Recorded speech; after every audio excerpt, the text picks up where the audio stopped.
So I's just been giant country and I is to tell you what it's been like, human beings. Translation, I've just watched the BFG movie and I'm here to tell you what it's like. Of course, like with all of my modern movie reviews, this is just going to be a very, very short kind of sum up of what I thought of the movie in general. But this is going to be even shorter than the last one for two very important reasons.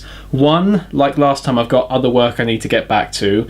And two, I want to save most of my thoughts on this movie until much later because I'm actually going to be saving this for a full review for when the DVD comes out. So what I'm going to be doing a full review, plus it'll be a comparison to the original Cosgrove BFG from 1989. So this is just going to be a very, very quick summary. So once again, as always, no spoilers, and I'll also be saving my thoughts in comparing it to the old Cosgrove one because I'll save that for the one for whenever the DVD comes out. So first things first, Ruby Barnhill was actually really, really good as Sophie. She's been a slightly bit different from the book in that in the book she was a very timid but very intelligent kind of girl. Here she's actually sort of a mixture between other Roald Dahl characters where they're very intelligent and very forward thinking, and Steven Spielberg kid characters where they're almost like little adults in a way.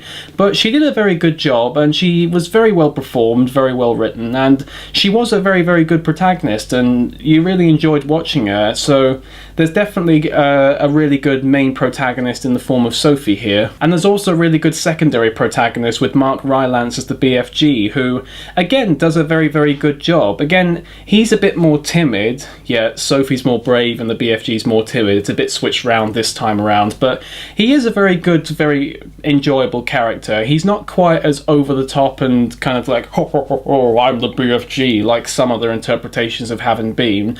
But he does have his occasional goofy moments, particularly with the Frob Scuttle, as always. That's always a very goofy scene in any BFG adaptation. And he has a very, very kind of warm, very almost fatherly kind of disposition to him, or I'd say more like a kind uncle or grandfather, which, given the story of how the BFG book came about with Roald Dahl's connection with his granddaughter, is kind of how it's supposed to be. And the effects on him are actually really, really good. I was a bit worried in the amount of CGI I saw in the trailers, and given that it was Steven Spielberg, I was a bit worried that it would have been piling on really, really, really mediocre CGI. And there are some occasional bits where the CGI isn't particularly good, but it's mostly during the scenes when it's still set in the regular human world with CGI cats for some reason.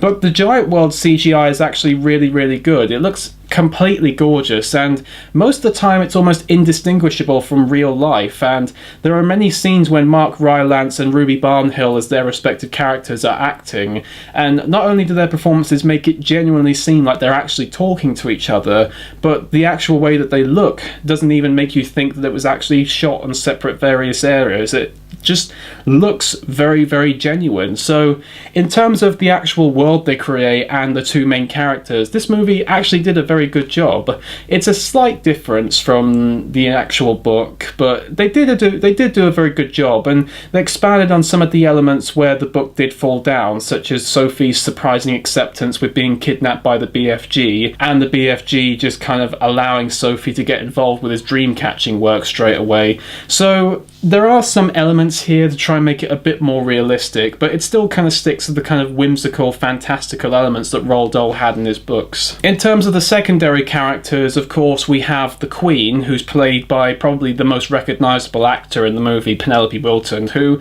does a very good job, and I'd say she plays the Queen a bit more realistically again in the terms of how the Queen would probably react to seeing an orphaned girl who's dressed in some old rags and a giant who seemed to speak like he's got a speech impediment would probably react to this situation.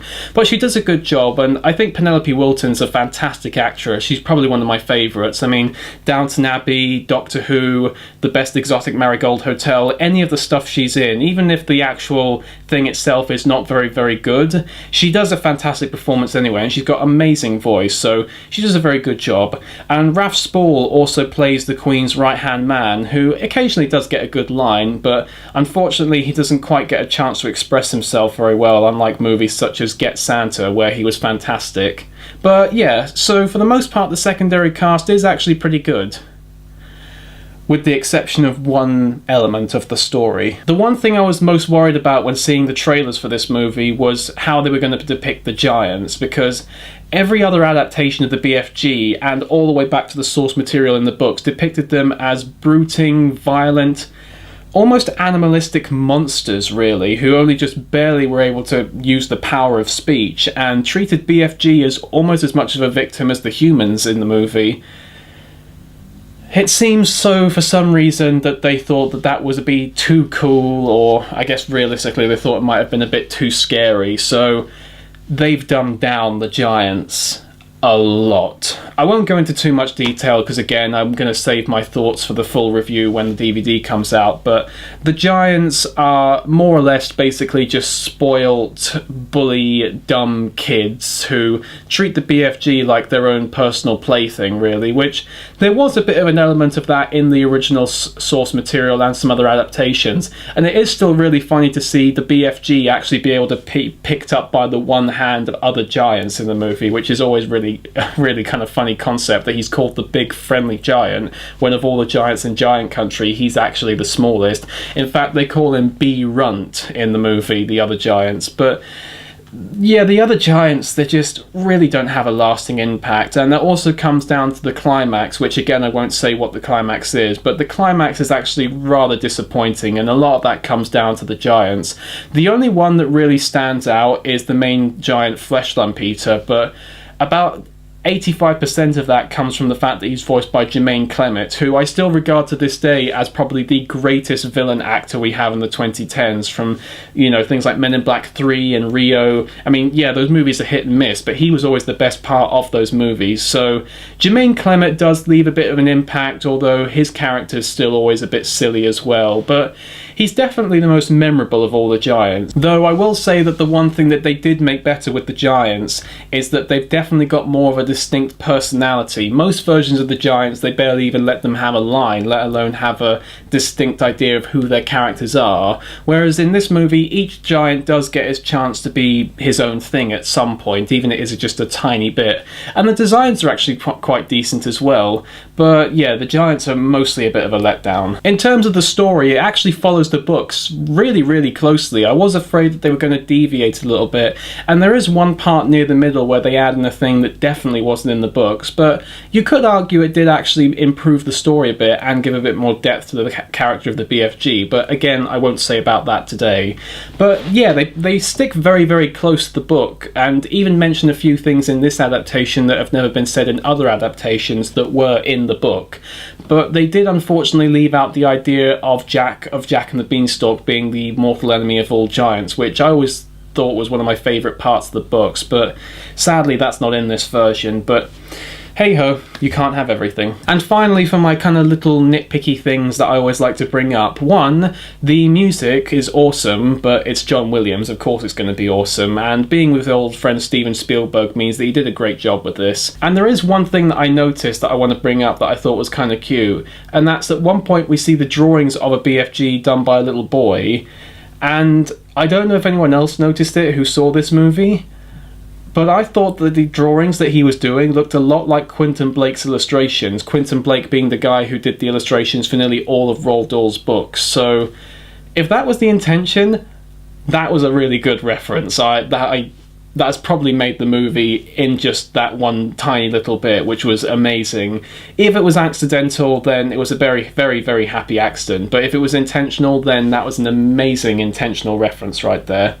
But yeah, so in terms of the BFG, this may be a very short video, but I do want to save my thoughts when the DVD comes out to do the full review and comparison with the Cosgrove version. It definitely did have a lot of really good elements to it, and I was very pleasantly surprised by it, because I was a tad worried by the way they portrayed some of the elements of the book and had some of the elements of sense of humour in the trailers. But it was very respectable. It was, for the most part, you could take it very seriously. It's a kind of movie that is very kind of warm-hearted and has that family feel to it, and while it is a little bit slow in the beginning, you do get used to it, and the main characters are definitely the main things that sell this movie, because they are just flawless in the role. So yeah, I definitely recommend the BFG if you're a Roald Dahl fan, a family movie fan, or if you just want to go out there and see a nice little heartwarming movie to just kind of perk up your weekend. I definitely recommend this one. But just before I leave you today on what is probably the shortest review in my entire career, I'll just let you know how things are going with Farthing Wood Reviews Series 3.